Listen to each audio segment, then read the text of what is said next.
G'day mates, my name is Black Vulpine and welcome back to Little Big Planet 3. We're going to continue our Popit Puzzles seminar. First let's get our pod back up.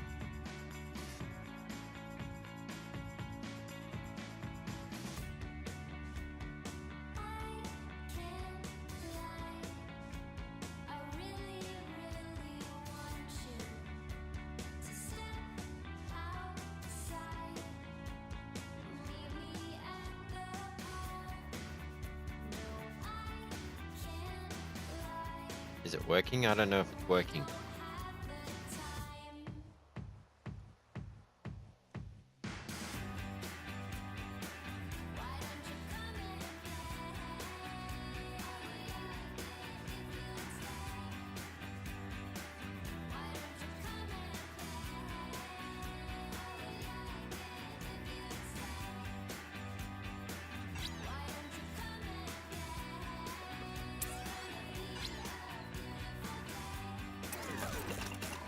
Okay, yeah.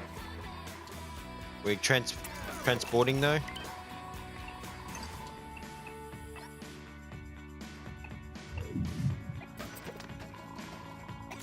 Ah, that's better. Alright, let's get on with things.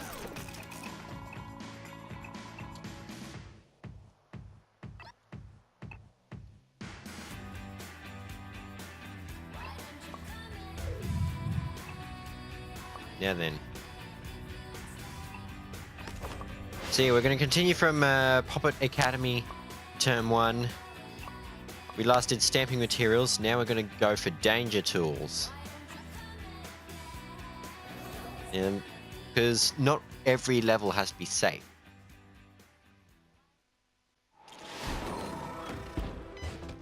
Hello again, Sackthing, and welcome to the Danger Department.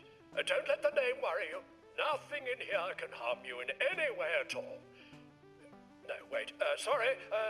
Everything in here can harm you in many different ways. Mind like a... Come on in, don't be shy. Remember, what kills you makes you stronger. Something like that. What is wrong with me today? Yeah. Quote Victoria von Bathysphere. Victoria von Bathysphere. You'd forget your own beard if it wasn't glued to your face. You'd forget your own beard if it weren't glued to your face. All you sack folk are susceptible to 4 core dangers. Indeed. These are fire, electricity, plasma, and horrible gas. To begin, we shall consider fire, electricity, and plasma.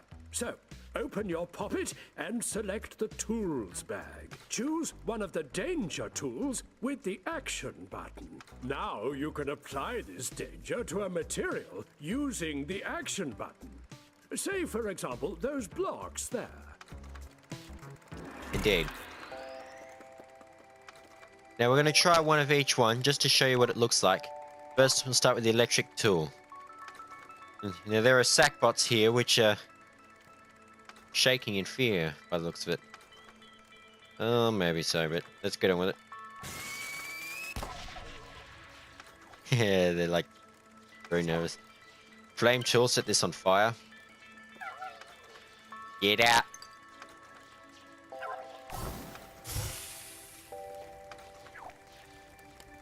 Oh yeah, if you're using... By the way, if you're using the touchpad on the PS4, you can click it to... instead of the X button. Liking that lots. Those sackbots have been sent back into the Imagisphere for recycling. Nothing goes to waste up here. Indeed, very environmentally friendly.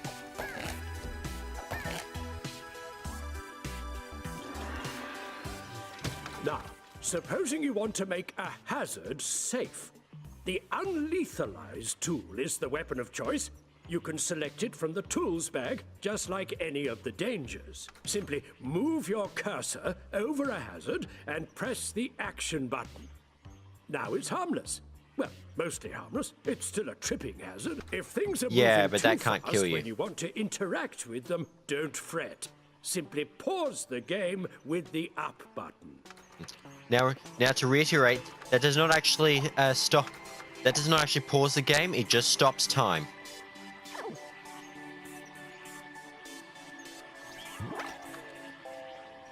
But I don't need to do that. This works for me. And then I can just grab those sponges.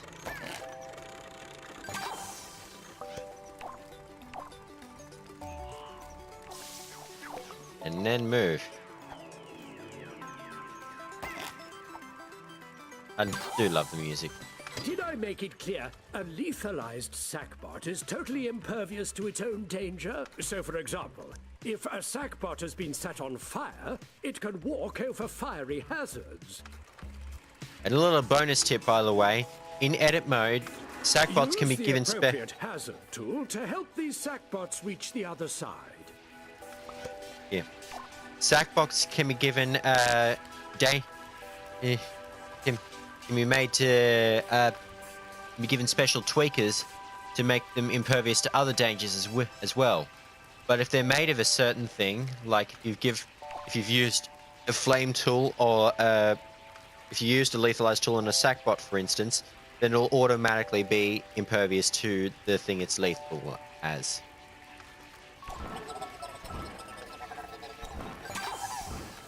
Oh, wrong one.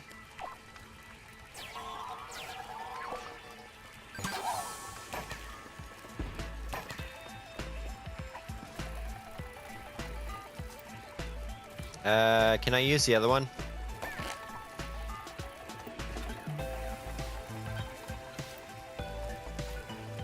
Yep. There we go. And now, the embarrassing subject of horrible gas. We all do it, and it's a hazard that really gets up the old nosy woes. Literally. Horrible gas Oh my is God, also fart jokes. found in the tools bag. Select the horrible gas tool and move your cursor over the desired material. Tap the action button to turn it into a nostril-singeing vicious gas. Don't worry about the sackbot. It's not alive. It's just an automaton that doesn't think or feel. Bit like my old PE teacher. Well, I know that the latter is an utter lie, but whatever. Now, it's also worth noting that anything that you turn into horrible gas also no longer becomes solid. So you can put other objects over horrible gas, or vice versa. And in edit mode, that's what they look like with the dotted outline there. In play mode, that dotted outline does not appear. A gas has no real mass, so objects will just Yeah, pass there you go. right through it, unlike solid walls.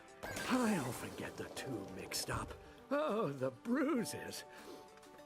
Well, that's hazards dealt with. Now you know how to maim and kill like a pro, but not in a bad way, I hope. Oh, Larry, if only you knew. But if he's here, that means...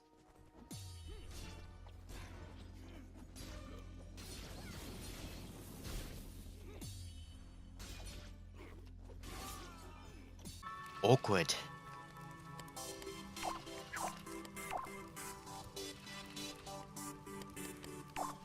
Anyway...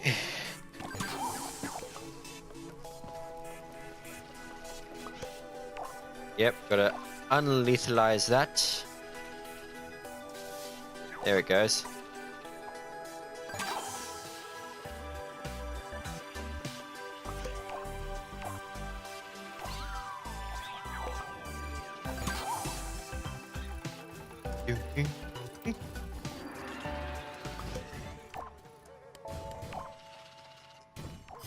Oh yeah, we gotta...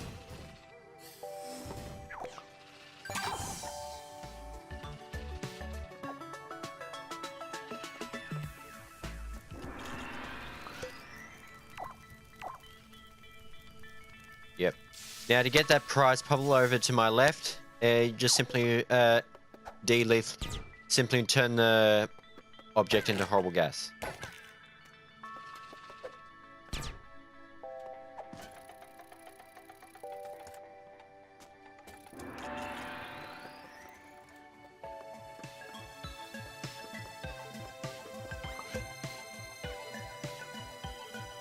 As for this one, you need to stand up there.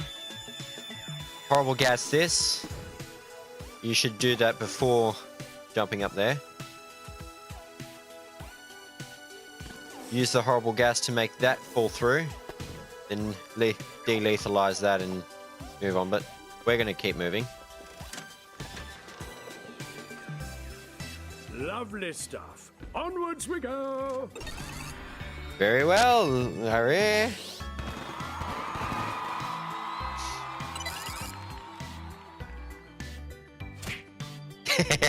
Just cause. Next one is my favorite, corner editing. Now we're fine. We've got to stay on our own for this one.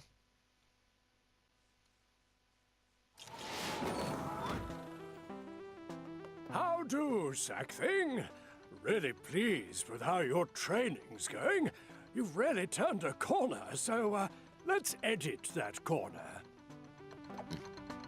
If you're a perfectionist like me, then using the corner editing tool is something you'll really want to get the habit of. You'll find the corner editor in the tools bag. Use the action button to select an editable material. Then use the action button again to select a corner. Then I want you to use the left stick to move the corner wherever you want. Now here's how it works. Once you targeted an object, your cursor can't really work outside the confines of the... Once you target an object, you must move over to a certain corner. They'll light up. Or you can click on an edge to make a new corner. Now, if you want to flatten out an object, like say, for instance, you've like edited material and you got like bits sticking out, then you can delete the corners. The game will explain more about it later. Oh.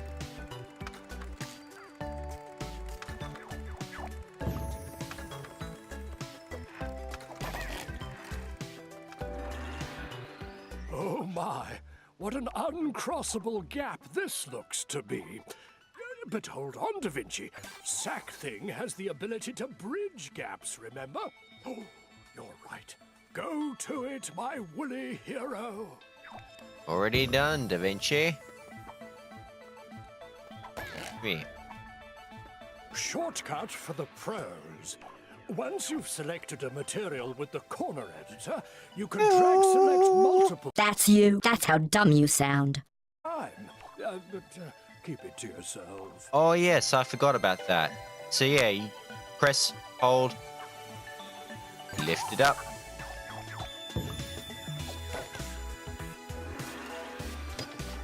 Sometimes a corner is more trouble than it's worth.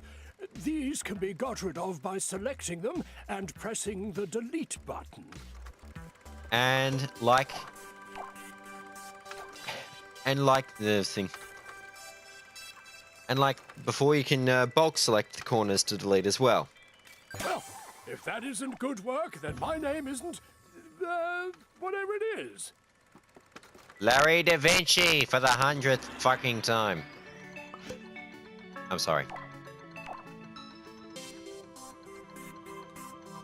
Oh yeah, target it first, then... Oops.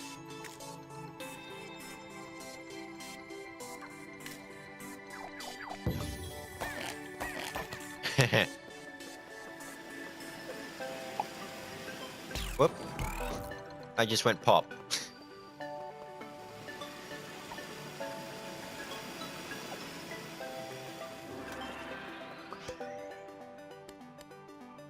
Now then, this one's gonna be a pest, but whatever.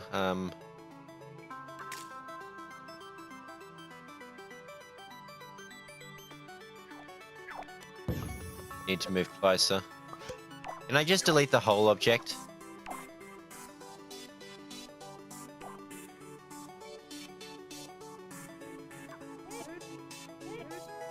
No, but I can move it. I'm pretty sure I'm not supposed to, but whatever. Alright, whatever.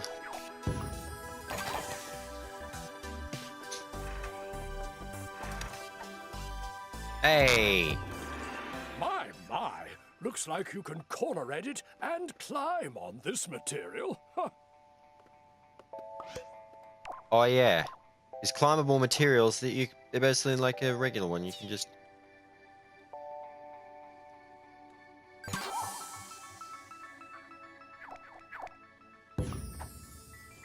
You're taking to this like a fish takes to whatnot. Splashy stuff. Oh, you know. Oh, come on. Alright, yep. So, yeah, we'll pull down those corners. Zip. Oh, yeah, got to target the new object. Lift it up. Actually, do we need both of them? We kind of do, because the saws, they cover both sides.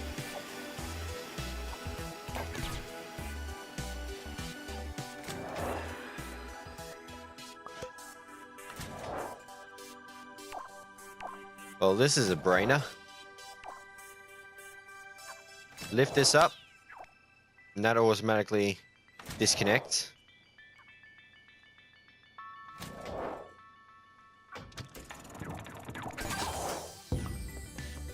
It's like the marbles in the... Impressive work. Doubly so. Now, that's quite a quick level that one was.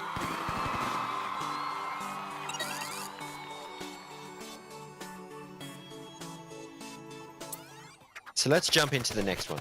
Now, next up is bounce pads. Now, I'm sure you see these a lot in the games. You know, you bounce everywhere, and even some of these Popit puzzles that we've been playing had some. So now we're going to learn how to make them ourselves.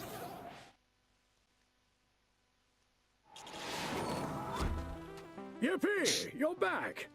As you know, I am the unforgettable... Da Vinci, your Popit tutor. I am positively bouncing today, so let's talk about bouncing.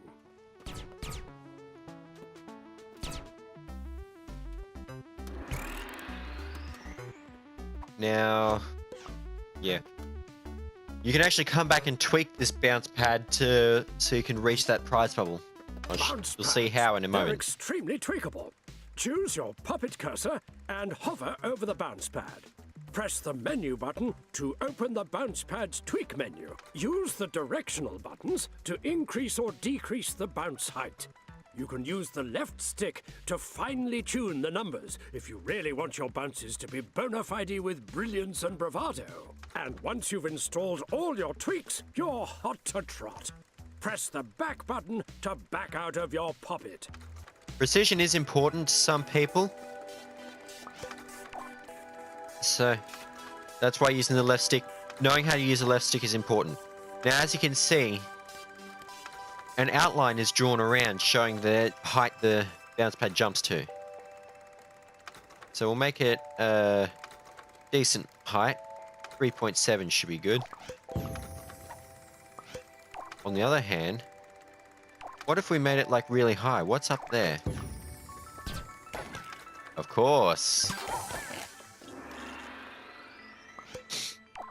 Now I could make this one high, but let's just keep moving.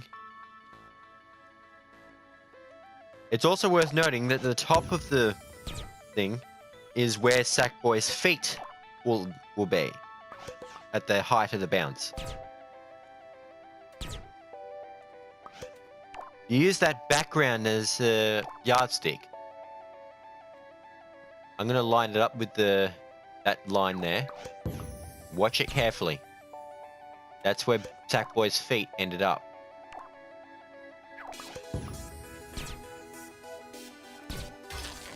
Oh, that's what happens when you don't check all the height of all your bounce pads. Precision is very important.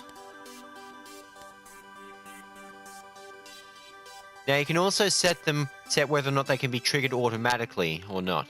If you don't have them triggered automatically, they will turn blue and will activate when you press the X button.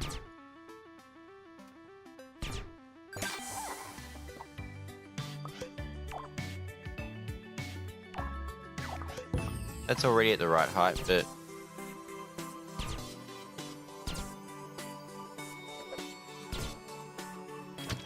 Okay, Saki, it's time you lay down some bounce pads of your own. Excited? Oh, yeah. We'll keep the bounce pads in the tools bag. Select the bounce pad with the action button and move it to where you want, using the left stick. As ever, press the action button to place it. Little Tipplington for you. If you hold the action button down when you place your bounce pad, you'll go straight into the tweak menu. It's a kind of shortcut thingy thing. Handy. Indeed it is, and super handy in mode. You can, of course, adjust the size of it. Let's make it really big. Now, there's also a switch output for this. Truth be told, I'm not entirely sure what that's for.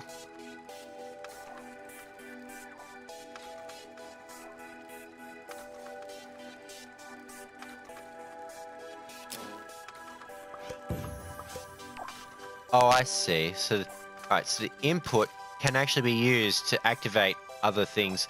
What about the output, though? I don't really know.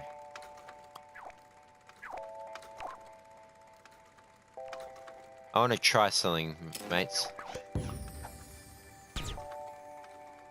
Alright, so basically, when the bounce pad's activated, it also sends out a trigger pulse.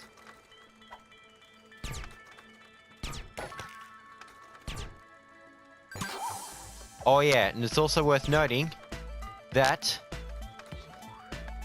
bounce pads can be moved around unless you change their settings. Like physically moved around. By default, any new object is a physics object. But you can change it to a dynamic object.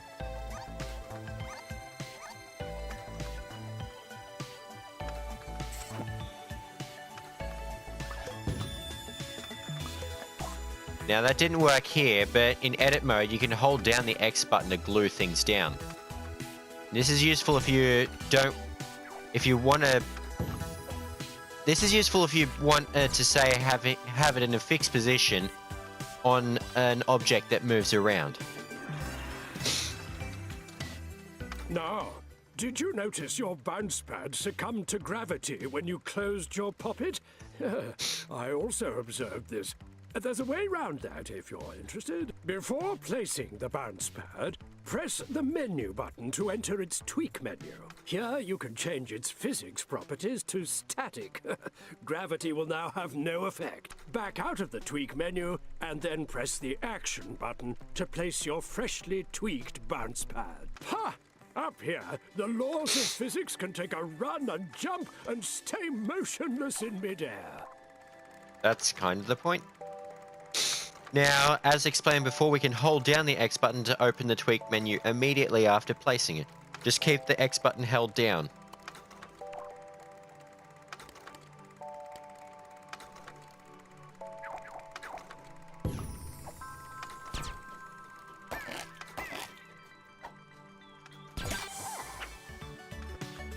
And go up.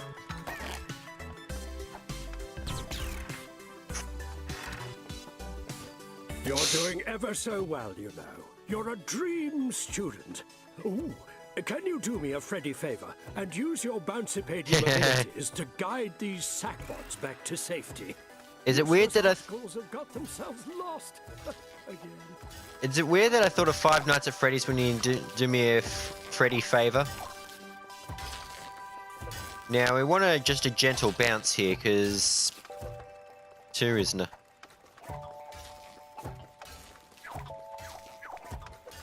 Oh. Yeah. I remembered.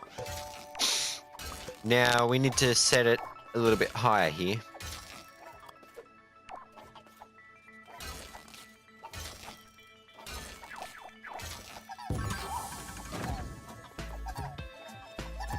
They're like lemmings, they are.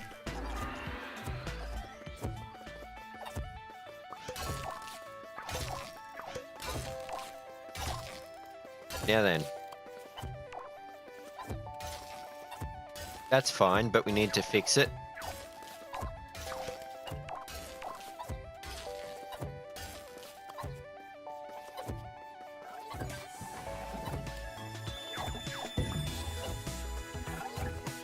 They're kind of bumping their heads a bit. We're done with those sack bots? Okay, we almost were.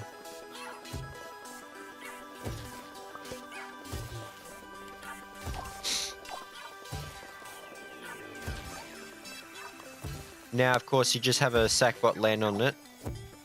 Kind of. Wait for those guys to clear out.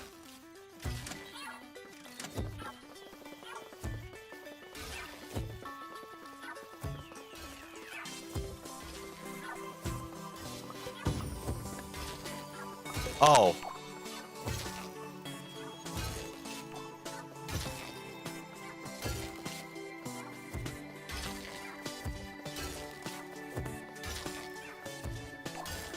And we need it to be a fixed object. Copy.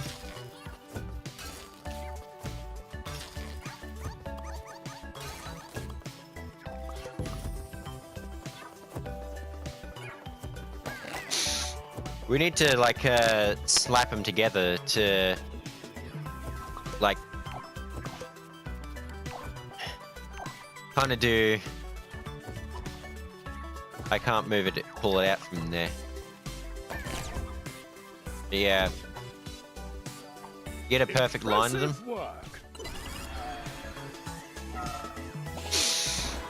Anyway, that's it from me today, mates.